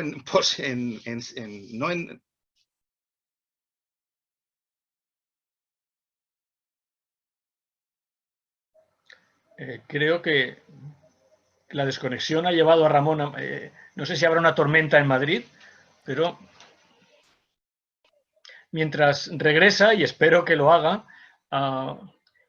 para los que no conozcáis los libros, yo creo que se trata de dos grandes libros y que pone las cosas en su sitio, especialmente porque en los últimos tiempos estamos asistiendo a un fenómeno muy desagradable, y es haber convertido a Thoreau y en general a la naturaleza en una industria que es falsa, que es realmente falsa. Contra eso, el libro de Ramón del Castillo funciona muy bien, Las ilusiones del naturalismo. Pero antes o después necesitamos detenernos y hacer la pregunta clave, la pregunta que el filósofo hace. Muy bien, ya sabemos todo lo que no es. Ya sabemos que no se trata de un picnic, que no se trata de salir de excursión, que no se trata de subirse a la montaña. La cuestión es muy sencilla. Bien, entonces, ¿qué es la naturaleza? ¿Qué es la fisis? Para que nosotros podamos saber cuál es el trabajo que podemos hacer en esa naturaleza. ¿Queréis ir anotando alguna pregunta o interviniendo mientras Ramón regresa? Voy a ver si consigo que regrese. Antonio, tienes muchas preguntas en el chat, si quieres ir... Las vamos viendo. Vale. Pero entiendo que serán para Ramón y tiene que contestarlas. Bueno, son algunas para Ramón directamente y otras un poco más generales. Sí, el rechazo de Heidegger que comenta Mercedes Rodríguez no exactamente. Sí, pero eso había sido cuando le hemos preguntado a Ramón dónde se había quedado. O sea... Muy bien, sí. Entiendo aquí que Gozzone Mora ha hecho bien, le parece más un sociólogo que un filósofo y que necesita esto. Y naturalmente Mercedes Rodríguez, que es alumna de filosofía. Bien. Sí, es la pregunta sobre la escritura que hemos visto, y finalmente Francisco Martorell y Gozzone Mora son preguntas para Ramón. Para Ramón, pero no... Vais preparando algunas, voy a ver qué ha pasado con la conexión. ¿Hola? Ramón. Ahora, ya ha vuelto. Sí, ha ido. No sé si es la tormenta en la Eliana o algo que ha pasado. Bueno, la tormenta en la Eliana no tiene influencia en Madrid, los de provincias no tenemos tanto poder. Bueno, es Madrid, que está, los aires acondicionados han reventado. Debo deciros algo, cada vez que hablo con Ramón me doy cuenta de las pocas razones que tendría yo para vivir en una gran ciudad. Mal, de verdad, es decir, que hablar con Ramón me hace ser un provinciano más satisfecho, ¿no? Claro. Ramón, es que tú imagínate lo que significa leer tus libros viviendo en una casa con jardín. Es decir, leo tu libro, luego salgo al jardín. Encima me dais envidia, sois terribles. No, todo lo contrario. Me doy la vuelta diciendo, si Ramón me viera hacer estas cosas, No, pero si yo no soy un censor, de verdad. Mira, esa es otra crítica que me han hecho. Pero que se desprende de tu libro, Guillermo Altares en El País me dijo, es que tú, para que tú estés satisfecho en un sitio natural, que exigente eres. ¿Pero qué va? Si yo me he criado en jardines de mierda malísimos y en descampados urbanos, ¿no? No. Esa ya me la sé. No soy un purista. Bueno, pero seguramente te has ido para consultar a No. Lucrecio. ¿Qué es la naturaleza, Ramón? Se ha ido totalmente. No. Bueno, me pedías que dijera, que diga algo en positivo, o sea, algo que le atribuya alguna propiedad a eso que llamamos naturaleza. Y bueno, después de leer el libro de Dawson y pasar todos estos días volviendo a leer a Thoreau, en realidad la única palabra que me viene a la cabeza es lo indómito, ¿no? Lo que no hay forma de controlar, ¿no? Sí, lo salvaje, lo que Thoreau llama lo salvaje. Lo salvaje. Pero que es curioso, porque en el libro de Dawson recomiendo los pasajes que Antonio conoce perfectamente, pero comparando con cosas que dice Richardson, y claro, si estos libros los leyeran todos estos de la ecología hipster, ¿no? Lo que ha dicho Antonio, ¿no? ¿Por qué? Porque es cierto, hay dos Thoreaus. Uno se viene arriba cuando cree que se va a encontrar algo algo verdaderamente salvaje. De hecho, el pasaje que Antonio ha incluido en el guión, la parte de arriba, porque Antonio no podía meter toda esa sección, ¿no? Pero os recomiendo que leáis el principio, porque el principio es sorprendente también. Él está obsesionado con encontrar un sitio, aunque sea inhóspito, aunque sea desagradable, aunque sea horroroso, pero que no haya tocado el hombre. Esto lo dice justamente antes de exigir ese contacto, cuando dice, la vida es horrorosa si somos espectros, lo que quiero es dejar de ser un fantasma y por fin tocar el mundo, o que el mundo me toque a mí, o no, estar aquí, estar aquí, no estar en otro sitio, como dice Antonio, ¿no? O sea, Antonio finalmente me ha calificado de espectro, de fantasma. Ramón, nunca estás aquí, escribes los libros en pasado, hablas de ti como si... ¿no? Entonces, justamente el texto que Antonio ha colocado, un poquito más arriba, Thoreau dice, no quiero jardines, no quiero campos labrados, no quiero... ¿no? Entonces, ese Thoreau es el que se puede vender en un capitalismo, en una cultura donde se nos promete eso, que vamos a encontrar algo maravilloso, que no ha tocado nadie, y que cuando estemos en contacto con eso salvaje, entonces también saldrá a relucir ese lado salvaje nuestro, ese lado indómito nuestro, que no ha masticado o ha triturado la sociedad, ¿no? Esa es la milonga que se puede hacer con Thoreau. Si se leen estos libros, que traducen gente como el profesor Lastra, como Javier Alcoriza, esta ilusión se viene abajo. No porque no esté, cuidado, lo admirable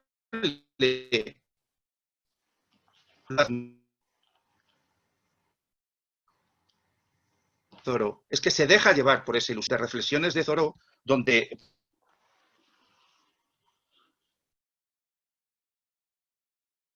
una cosa que a mí me sorprendió también mucho en la antología, una frase a la labranza, no a lo salvaje. Dice que una buena frase es al movimiento que se hace al plantar una semilla rápida cuando está sembrando, ¿no? Y hay infinidad de momentos en los que Thoreau no identifica la escritura indómita con estar subido en un risco sin presencia de lo humano. No, lo asocia también con el cultivo, con cierto tipo de cultivo. De hecho, la frase que me gusta tanto de escribir, dice que no lo ha logrado. Dice, el arte no es dócil, ni la naturaleza salvaje.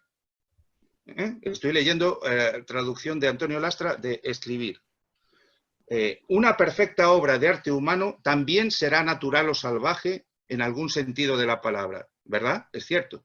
Podemos hacer filosofía más salvaje, podemos hacer humanidades más salvajes, podemos hacer literatura más salvaje. Así que las obras humanas pueden ser salvajes. Dice, y a continuación dice lo contrario. Y cuidado, el hombre también doma la naturaleza para volverla más libre de lo que la encuentra. No para anular su libertad, sino para volverla más libre. y añade, aunque puede que todavía no lo haya logrado. Es decir, lo salvaje, si la naturaleza es lo salvaje, no tiene que ver con esa ilusión o ese mito, y no desprecio la palabra mito. Richardson se toma mucho trabajo en explicar por qué mito tiene sentido en Thoreau, la visión de la mitología. De la mitología, la fábula cristiana, lo que quieras. O sea, no estoy despreciando la palabra mito. Pero además de ese mito, que si se sabe que es un mito, no hay que prohibirlo. Otra cosa es que se confunda el mito que se confunda la fábula con la realidad, ¿no? Que es lo que hace la ecología, digamos, mercantil de ahora, confundir una fábula con la realidad. Entonces, en Thoreau es muy noble esa vindicación de lo silvestre, de lo indómito, ¿no? ¿Por qué? Porque no niega este otro lado. No niega la idea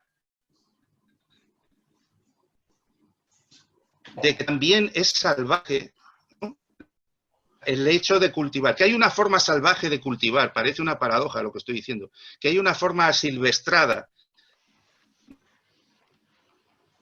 de interactuar con las más bonitas que yo asociaría, gracias a los deberes que me puso Lastra. Es que hay un momento en el libro de Russell, aparte de que me han fascinado comparar la descripción del naufragio de los irlandeses en el libro de Dassow y en Richardson, ahí yo creo que Richardson le saca más jugo porque habla del concepto de la orilla, lo que está entre el océano y la tierra, ¿no? Y hay unas reflexiones maravillosas de Richardson sobre ¿no? ¿Qué es la orilla? ¿Es lo indómito o es lo cultivado? O sea, ¿es la cultura o es la naturaleza, ¿no? Entonces yo os recomendaría volver y comparar los pasajes sobre en Cape Cod, ¿no?, sobre el terrible naufragio, ¿no?, los naufragios, que son el equivalente a las pateras de hoy día, ¿no? Pues Thoreau se viene abajo cuando ves esos barcos de hambruna, como dice él, y esos cadáveres y esos despojos humanos en la orilla, ¿no? Entonces, la naturaleza yo la asocio más con la orilla que con el océano o con la playa, ¿no?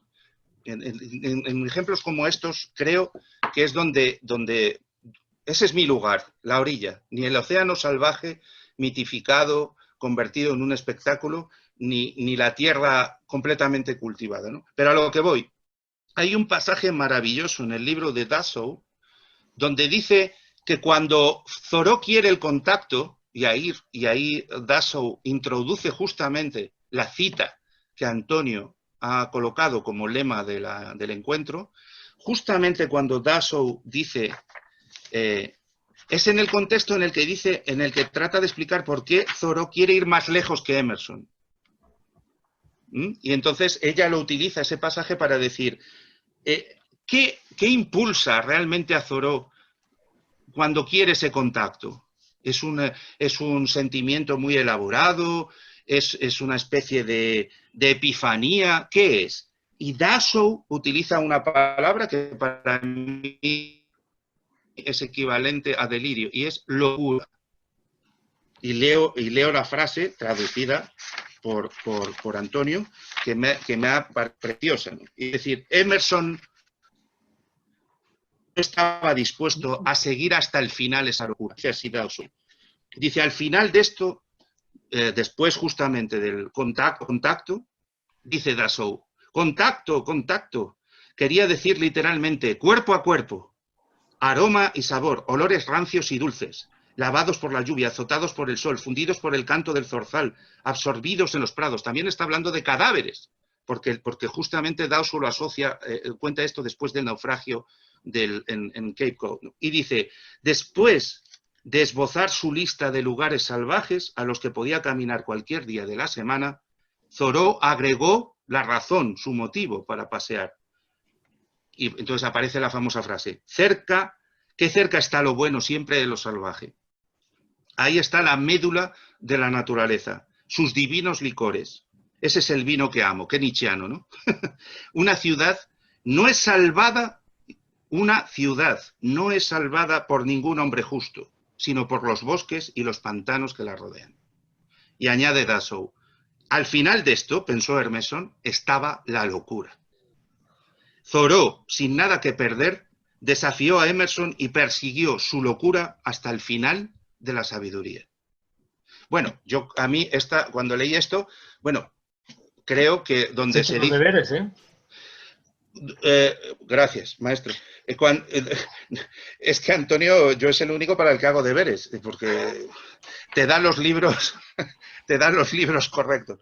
Entonces, yo no sé qué es la naturaleza, pero cuando leo a Thoreau, yo la asocio con eso, con esa locura. Aparecería ahora un filósofo académico y te diría, esa locura es más espinocista. Bueno, puede ser. Onfray es lo que ha dicho, pero no ganas nada por decir que eso es Spinoza y no es ¿no? Teísmo. Es el punto en el que Thoreau te compensa más que no estoy olvidando a Spinoza, Dios me libre. O bueno, Deus sive natura, que libre Dios o la naturaleza. Pero no estoy diciendo que no haya que leer a Spinoza. Lo que estoy diciendo es que este tipo de lectura, introducir un libro como el de en el mundo filosófico te puede privar de una reflexión tan impresionante cuando hace tres cosas, o bueno, dos al menos. Una, explicar como si nada la diferencia entre Emerson y Thoreau, un tema sobre el que yo soy un amateur comparado con Antonio y más gente que estáis aquí, seguro, pero es magistral como lo hace. Es increíble, es mucho mejor que nada que he leído, de lo mejor que he leído para contraponer el idealismo de Emerson. Sobre todo es un pasaje donde recuerda que para Emerson todo es demasiado simbólico, esa voluntad también antisimbolista de Thoreau, que dirás, antisimbolista si está lleno de fábulas. Cuidado, es diferente una fábula que un símbolo.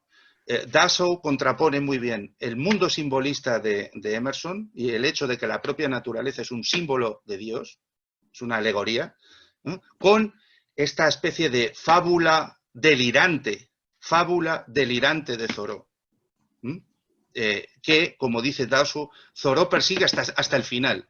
¿Por qué? Porque identifica esa locura, esa fábula delirante con la sabiduría. Esa es la sabiduría.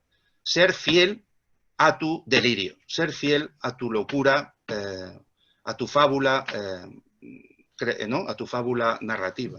No sé, Antonio, si te parece... Sí, no, me has hecho pensar no tanto en los cadáveres de los irlandeses, que es un pasaje, recuerda que fue Emerson el que envía a Thoreau a buscar los restos de su amiga común, de Margaret Fuller, que ha naufragado enfrente de Cape Cod y que tratan en vano de rescatar los cadáveres, ¿no? Pero recuerda que la última palabra que pronuncia Thoreau, la palabra de su lecho de muerte, según nos cuenta su hermana Sofía, naturalmente, fue la palabra alce.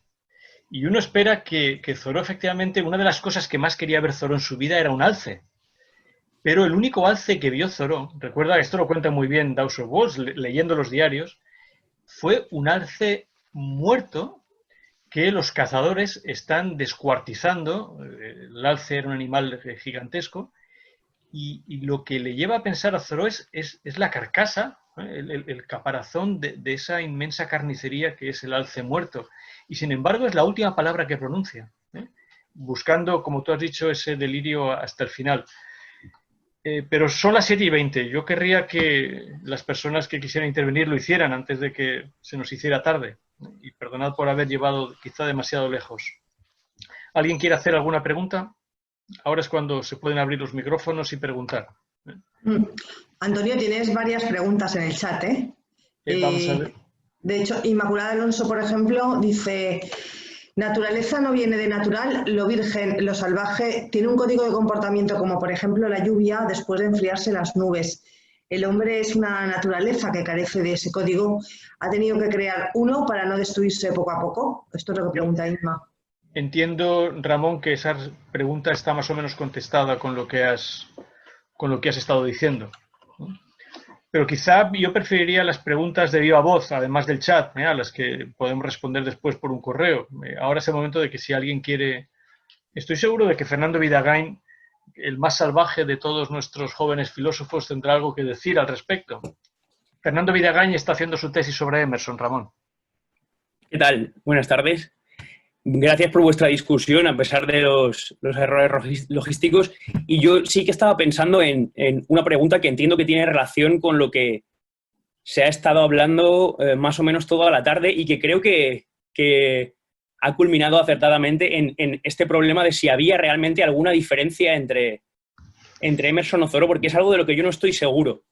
Y creo que haciendo referencia al principio, por ejemplo, del texto del trascendentalista de Emerson, en el que dice que al principio uno piensa más o menos como que solo existen los nombres o las cosas y luego se da cuenta de que es inevitable el idealismo.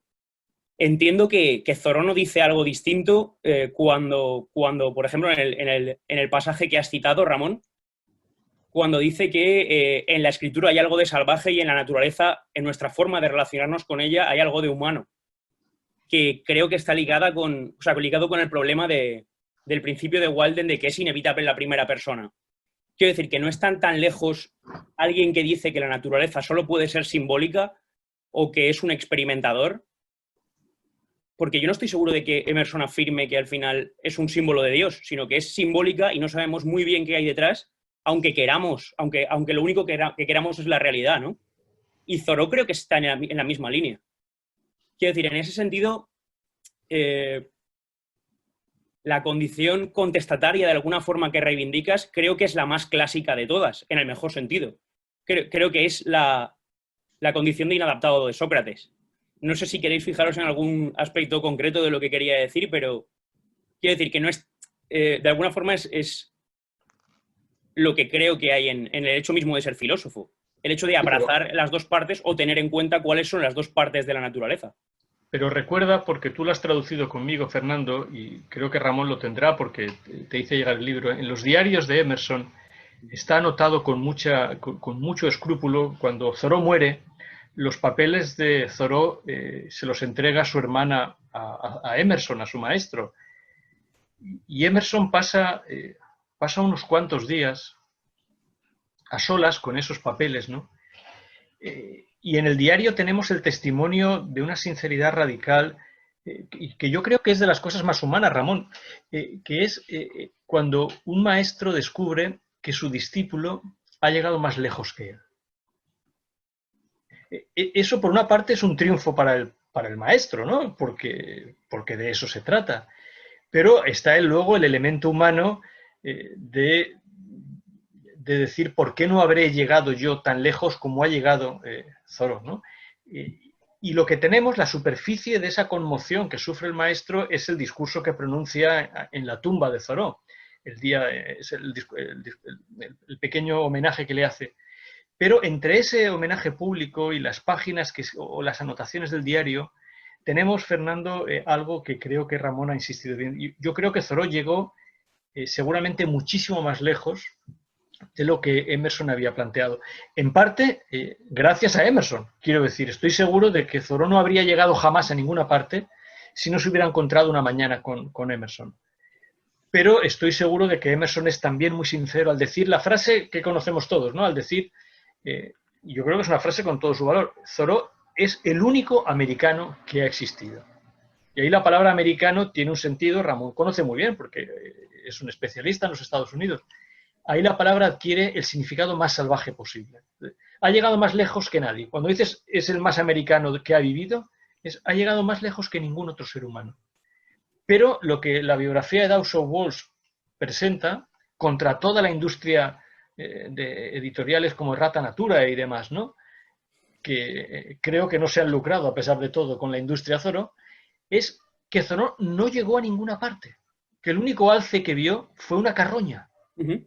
Sí, sí. Y que cuando estaba en lo alto de la montaña del Catadán, tocar aquellas piedras de granito no le supuso algo distinto a palparse. De repente descubrió que su propio cuerpo era lo más salvaje, lo más indómito, lo más extraño que tenía. Y para eso no hacía falta...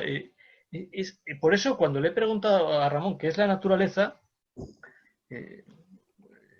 este seminario concluye 3 meses largos de enfermedad, de confinamiento, de pandemia, de contacto, de contagio, de enfrentarnos a algo que no sabemos muy bien exactamente en qué consiste.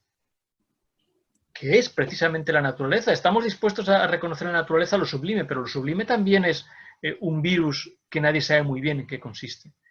En eso has de reconocer que Emerson fue, por así decirlo, muchísimo más prudente y decidió abrir caminos que no necesariamente tuvo que transitar.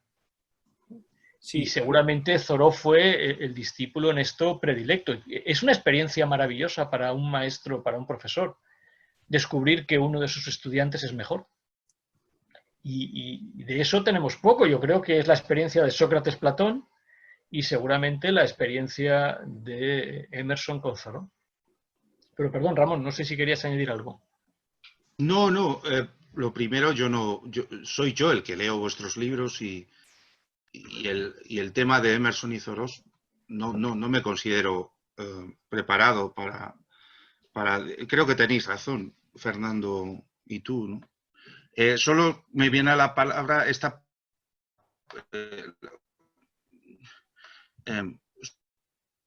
que sale también en un trocito de escribir, que es cuando dice que la madurez está en cierta sequedad.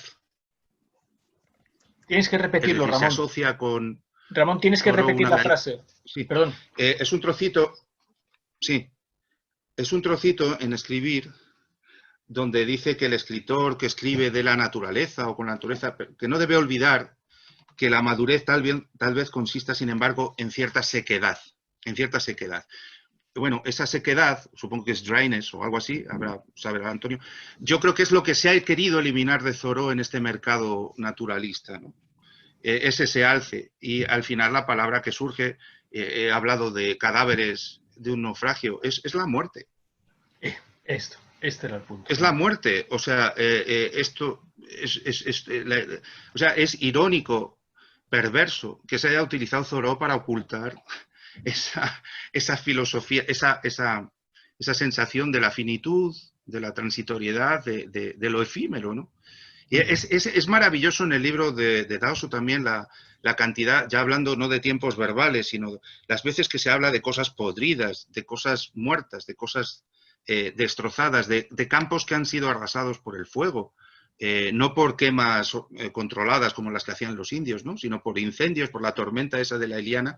Yo en Oregón, por suerte, fui a un congreso sobre una cosa, pero visité un bosque quemado y nadie comprendía por qué quería ver un bosque quemado. Y es porque me explicaron lo que tarda un bosque en regenerarse. Este llevaba como 20 años y cuando llegué parecía una devastación, o sea, parecía un cráter.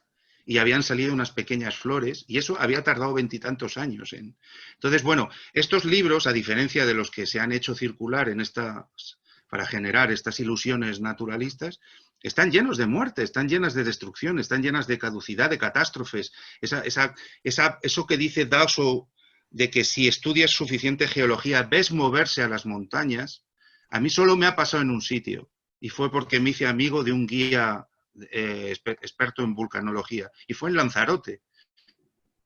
Leí tantas cosas sobre las coladas y las erupciones de Lanzarote que empezó a moverse la isla. Es decir, yo ya no veía piedras, yo veía líquidos, ¿no? Y es impresionante, es aterrador. Entonces,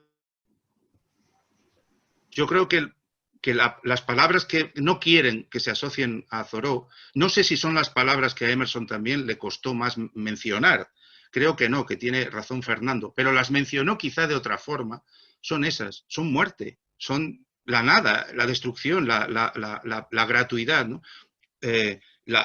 Eso es la naturaleza. Esa es la naturaleza que nuestro sistema de vida no quiere incorporar en nuestra conciencia ecológica, ¿no? Y en nuestra conciencia social, ¿no? Los cuerpos, la finitud, la fragilidad, esas devastaciones. Hay un pasaje maravilloso donde explica cómo se esparcen los objetos personales de los náufragos. Es impresionante, eso es indómito, eso es muy difícil hacer, vender libros con eso, aunque lo haya escrito Thoreau, ¿no? Te pone un nudo en el estómago, ¿no? Es una cosa asombrosa, ¿no? Y yo creo que eso es lo que quizá tenga en común. En Emerson eso está, tiene razón Fernando, está de otra forma, Yo creo que el símbolo más representativo en ambos casos es el mismo, ¿no? Que es Waldo. Tanto para el ensayo fundamental de Emerson, claro, que es experiencia seguramente, ¿no? En el que precisamente dice algo que está muy cerca de lo que comentabais de Thoreau, ¿no? Dice, solo anhelamos realidad, ¿no? Dice, por lo que contactar con lo cual renunciaríamos con gusto a la vida de seres queridos, ¿no? Justo cuando está enfrentándose a la muerte de su hijo. Su hijo, claro. O lo que señala Cabell de que la palabra fundamental de, esto lo ha comentado Antonio muchas veces también, de Walden es mourning, que a la vez es duelo. Cumple la cara de mourning, ¿no? Claro. A la vez mañana o renovación y duelo, ¿no? Y duelo. En este sentido, enfrentarse a la muerte, pero con una perspectiva que supera lo trágico, ¿no? Es como muerte y a la vez renovación. Sí, pero Fernando, recuerda que, y vamos enseguida porque Gozzone Mora quería pedir una cosa y le damos la palabra, pero recuerda que lo decisivo de ese ensayo de Thoreau, y yo creo que de todo, por eso te preguntaba por la naturaleza, ¿no? Una frase que yo recordaba de las lecturas de Lucrecio, es decir, la muerte de la muerte. La muerte no es el umbral a nada. Esta es la conclusión formidable cuando Emerson dice: lo único que he aprendido del dolor es que el dolor no enseña nada. Es esta abrumadora indiferencia de la realidad que hace que efectivamente recuerda la página en blanco que queda en los diarios de Thoreau cuando anota Waldo murió anoche. Y la página se queda en blanco. Eso es tremendo. Pensadores así, Ramón, son los que creo que destruirían todo intento de hacer industria con ellos. Por eso, fíjate, ha habido una industria Thoreau, pero no hay una industria Emerson. ¿Y por qué? En última instancia yo creo que, y perdonad, aquí creo que en última instancia Emerson sigue siendo la roca real de todo esto. El verdadero pensador, aunque su discípulo llegara hasta el cadáver del alce en Catalán, el que realmente es rocoso es Emerson. Por eso no hay una industria con él. Hay una industria Heidegger, que tú recuerdas muy bien en el libro, y que debe ser divertidísimo, ¿no? En los guías turísticos que llevan a la cabaña de Todtnauer. Creo que por decencia es el único sitio donde no habría que ir. Quizás a la tumba de Heidegger para comprobar que está muerto, ¿no? Y que efectivamente la estrella de 8 puntas sigue siendo inexplicable para todos.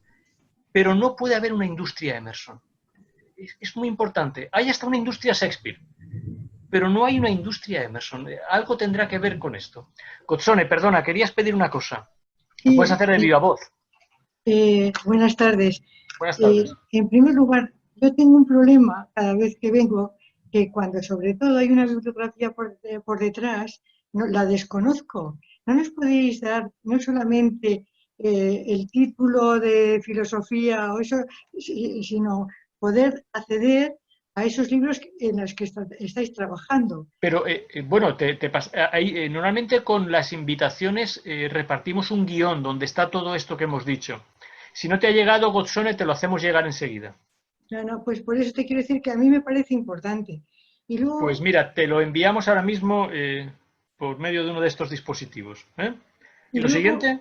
Lo siguiente hace referencia, ¿no? Será porque ya me he jubilado de estar en la universidad durante 46 años y hace un curso que me he jubilado y es la última etapa de mi vida, me estoy enfrentando a la muerte, ¿no?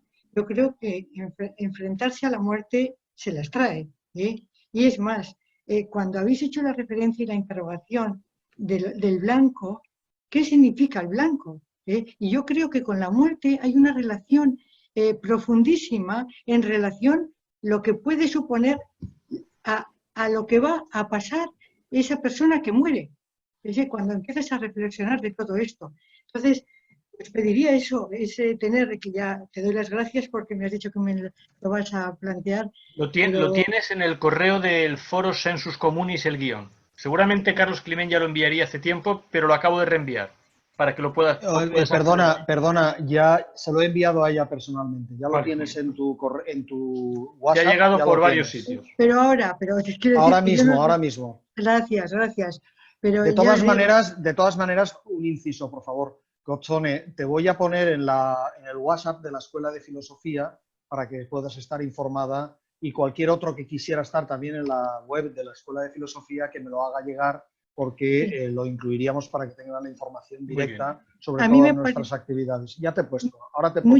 Muchas gracias, y yo os digo una cosa, soy doctora como os decía, en sociología.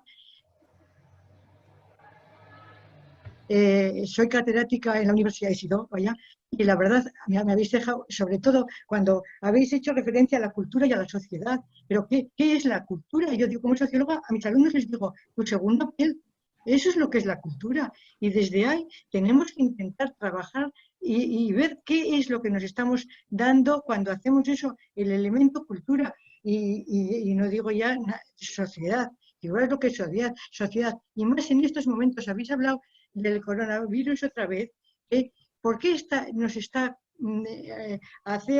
reflexionando sobre esto hace ya unos meses continuamente? Porque yo creo que estamos en un momento donde estamos en un tránsito de una sociedad a la otra, que no se parece para nada a la nueva.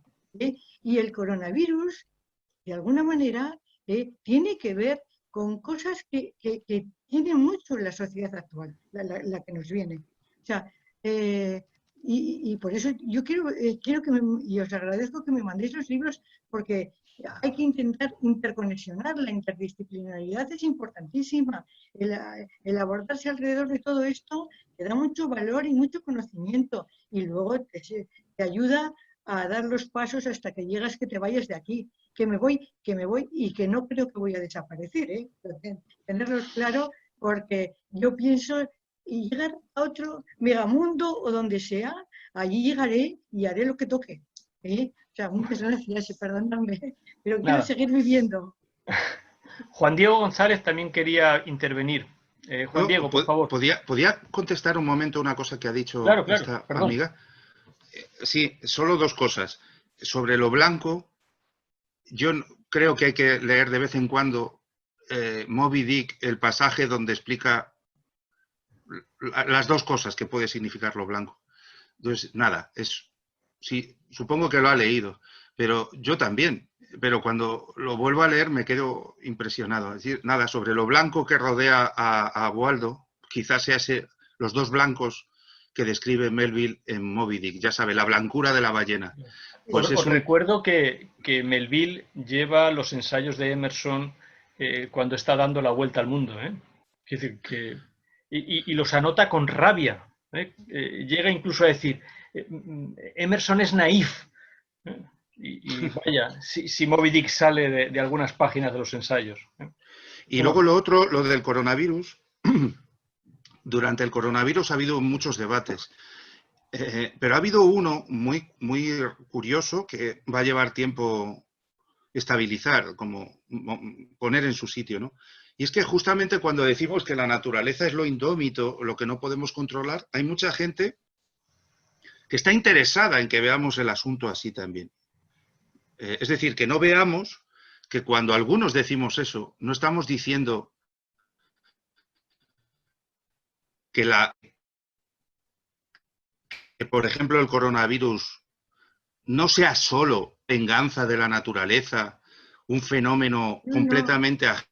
No, yo no lo tomo por venganza de la naturaleza. Fuera de la... No, digo que algunos. Estoy diciendo que usted, estoy diciendo que el peligro que ha habido durante la pandemia, uno de los peligros de las discusiones, es que había gente, no usted, pero ha habido mucha gente interesada en utilizar la retórica de que lo natural es una cosa, ¿no?, que está ahí y que estábamos sufriendo como una especie de castigo por nuestra mala conducta, ¿no? Entonces, eso es un error. La pandemia es inexplicable si no hablamos de un sistema económico mundial, de un sistema global alimentario, pues de esos mercados en China, etcétera, ¿no? Entonces, curiosamente, el peligro, y por eso le digo a Antonio, por eso no quiero estar a veces en el sitio que se supone que debo estar. Porque si te pones en el sitio de lo indómito y de lo salvaje, entonces también puedes ser capturado por esta cínica retórica, ¿no?, que quiere ver todo esto del coronavirus como una especie de compensación de la naturaleza ante nuestra indebido comportamiento. Es mentira, el coronavirus es como el cáncer, como todo lo que nos pasa, es también cultural y político y económico. Es incomprensible. Claro. El problema es incomprensible si erradicamos de la discusión las consideraciones económicas, ¿no?, sanitarias, etcétera. Es decir, si no hablamos de China, no para atribuir a los chinos, que también se convierten en una especie de símbolo de lo salvaje, de lo que está todavía civilizado, cuando han sido la civilización. Es decir, cuando en Grecia estaban dando palos de ciego los chinos, luego hicieron otra cosa. O sea, atribuimos también a China, ¿no?, valores culturales terribles, ¿no? ¿Por qué? Porque no queremos comprender las raíces del problema. Entonces, en resumidas cuentas, lo que quiero decir es, he defendido y defenderé en muchos sitios esa fábula sobre lo natural como lo indómito, pero cuidado cuando mediáticamente y políticamente se utiliza esa imagen de la naturaleza para privarnos de una discusión a fondo sobre las raíces de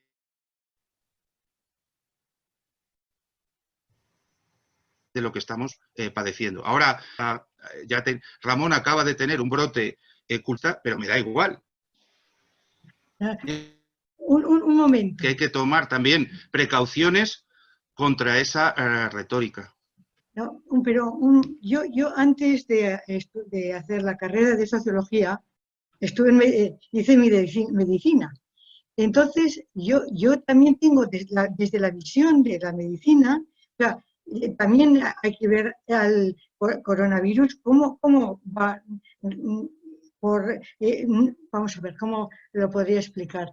El coronavirus, ¿por qué ha podido venir aquí? Estamos hablando de una sociedad que en décimas de segunda por Internet pasamos a las antípodas de donde estamos. Para mí eso es también el coronavirus. Pero incluso, probablemente, una persona que subió a un avión en China y se vino a cualquier sitio de Europa, a otro sitio del mundo, trajo aquello y en 4 horas movió el mundo. Pero porque una nueva tecnología, eso es a lo que me refería anteriormente, que es todo lo que supone el Internet de las cosas y todo esto, ha cambiado el mundo. Es que nos vamos haciendo en ese camino con todo lo que está pasando, o realmente no entenderemos nada, que no es el virus. El virus crea como... Bueno, aquí estamos todavía con enfermedades infecciosas que todavía no se han solucionado después de muchos años. Pues lo mismo nos pasa con esto. Quiero decir que también tenemos que entender que aquí tenemos delante, en eso metafóricamente, yo digo que el virus, el coronavirus, es algo que nos está enunciando que, señores, bajen del tren, que hay que coger otro. Y si no lo queremos reconocer, no hemos hecho nada. Bien, antes de darle la palabra a Juan Diego, Carlos, en los chats hay algunas personas que piden recibir la información a través del teléfono. Tomamos nota de ellos, por favor, y se lo enviamos. Juan Diego, por favor. Perdona, ya se lo estoy enviando. Gracias, Carlos. Sabía que sería así. Juan Diego.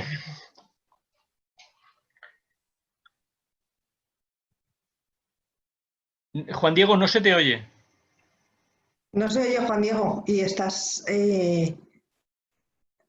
Es un problema de tu altavoz. A ver. De tu micrófono, más bien. A ver, sí, a ver ahora. ¿Tienes audio? Debe ser tu micro. Si quieres, escribe la pregunta en el chat y la trasladamos a Ramón. Te vemos bien, pero no te oímos.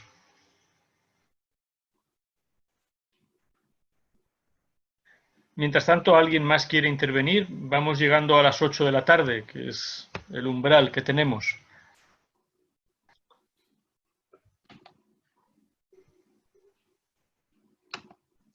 En principio no hay más manos levantadas, Antonio. Ya, pues esperamos a que Juan Diego... ¿Ahora se escucha? ¿Ahora sí? Sí. Muy bien. Pues buenas tardes. Ya son muchas las sesiones de estos webinars a los que acudo solo a través de los podcasts y es la primera vez que participo porque cuando eran solo en Valencia pues me costaba trabajo ir desde Huelva, pero ahora pues está bien poder conectarse a eso y además escuchar a Ramón, que ha sido un placer, ¿no?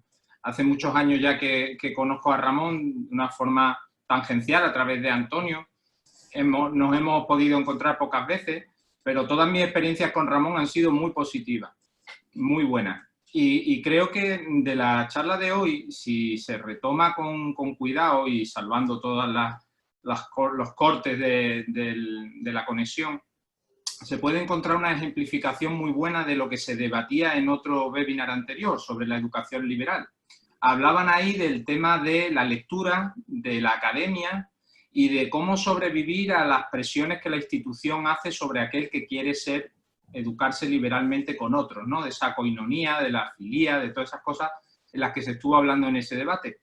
Yo creo que Ramón ha expuesto muy bien cómo, siendo discípulo de Emilio Lledó, al que todos creo que consideramos una autoridad incontestable, puede llegar uno a tener otra posición de autoridad, pero muy diferente, de un criterio muy distinto. O sea, yo creo que todo el mundo asocia a Lledó con la traducción de los clásicos, con el estudio de los clásicos, y sin embargo a Ramón lo asociamos con un montón de cosas diferentes, pero que no le encasillan en nada. Y sin embargo ha habido una serie de palabras de tu intervención, Ramón, ¿no? Y me quedo sobre todo con reactivo, que creo que tienen mucho que ver con cómo alguien que quiere ser libre tiene que vivir dentro de la academia.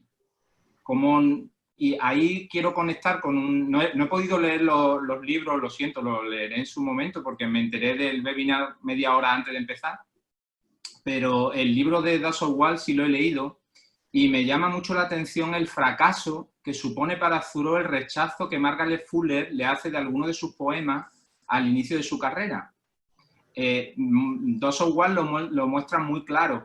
Ese rechazo es el que hace que Thoreau encuentre su propia voz, encuentre otra manera de llegar a participar del grupo trascendentalista sin ser lo que él quería ser.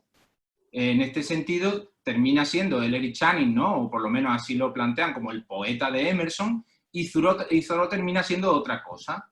Probablemente, y retomando, y ya termino, esa misma discusión sobre la educación liberal, porque yo creo que Thoreau se concentra mucho más en vivir como Sócrates, o podríamos decir, en vivir que no en la academia. Mientras que Emerson sabe que está construyendo algo, un legado para el futuro, esa roca de la que hablaba Antonio, yo creo que Thoreau se preocupa mucho más de llegar al fondo de la experiencia en su propio tiempo, ¿no? Entonces, bueno, me ha gustado mucho escucharte, Ramón, y sí te preguntaría, si eres tan amable, aclarar si quieres, alguno de estos fracasos o de estos rechazos que te han ayudado a ti a llegar a tener una voz tan diferente en la academia. Muchas gracias.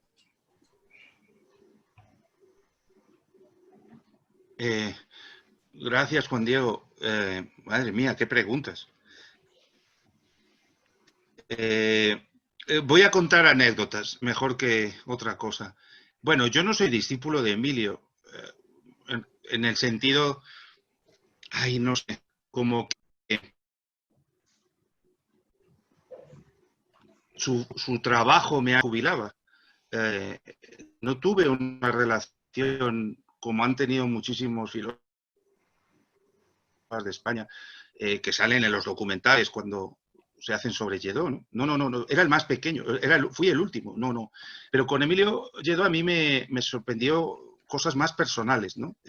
Y cosas igual que parecían marginales, como cuando contaba aquel paseo con Gadamer sobre un río helado y veían el agua pasar por debajo. Es decir, Emilio puede que esté escribiendo ahora cosas que le va a dar tiempo a hacer y tiene muchísimas cosas que contar que yo todavía, y qué edad tiene Emilio, ¿no? Yo todavía no he visto todavía en los libros, ¿no?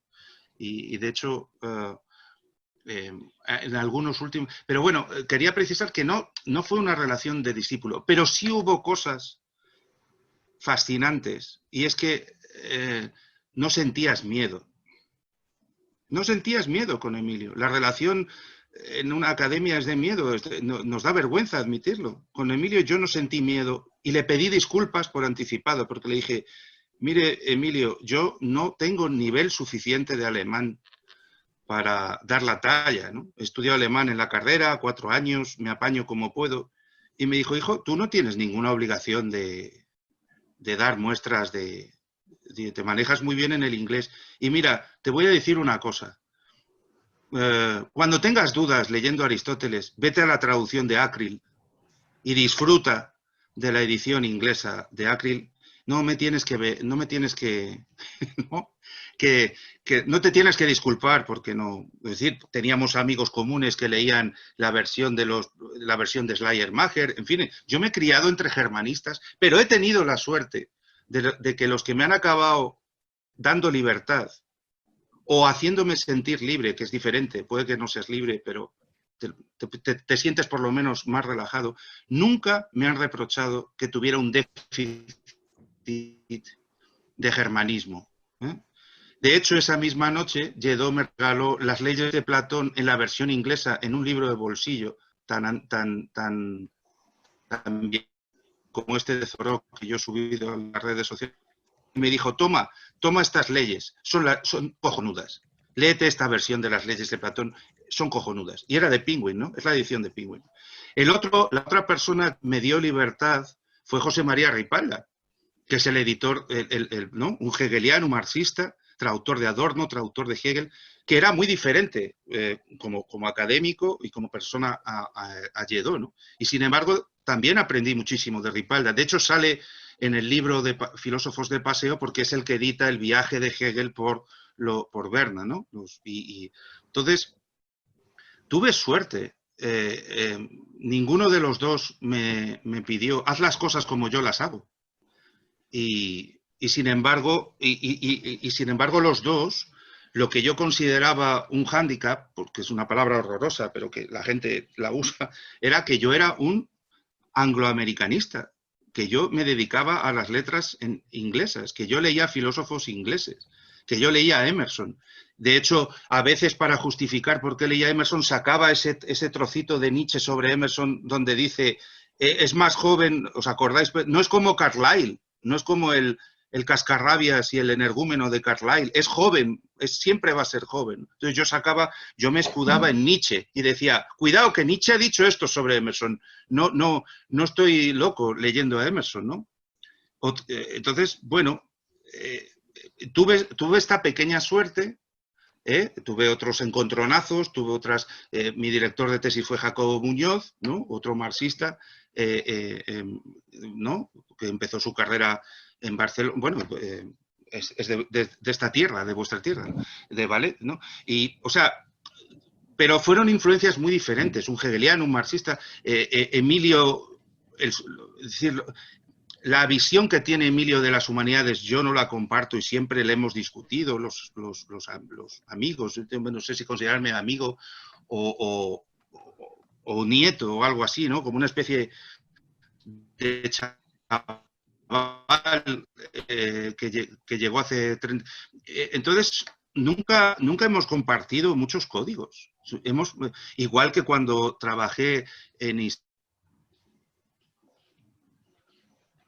parte de sociedades de estudios, si yo le he dado mucha caña a la historia de la socialdemocracia, o sea, mis crónicas, en mi libro sobre Rorty, no rortiano, pero no anti-rortiano, es un libro que apreció mucha gente y que se parece más al de Norman Geras, que es un marxista inglés, ¿no? Y sin embargo me dijeron, sí, pero es que logras hacer cosas que digamos, la escuela rortiana pues no está viendo, ¿no?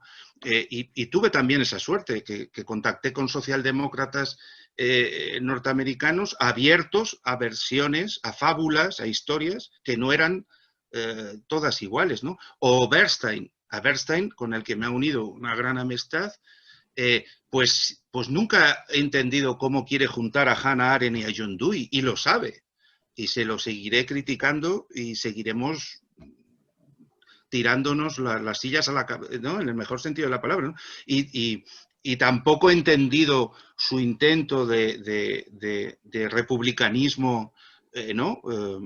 así a la americana, diferente del de Honneth. O sea, la gente con la que más he hablado, no hemos hablado porque compartíamos un código común, sino gracias a que compartíamos la amistad, gracias a que éramos amigos, podíamos hablar o algo así.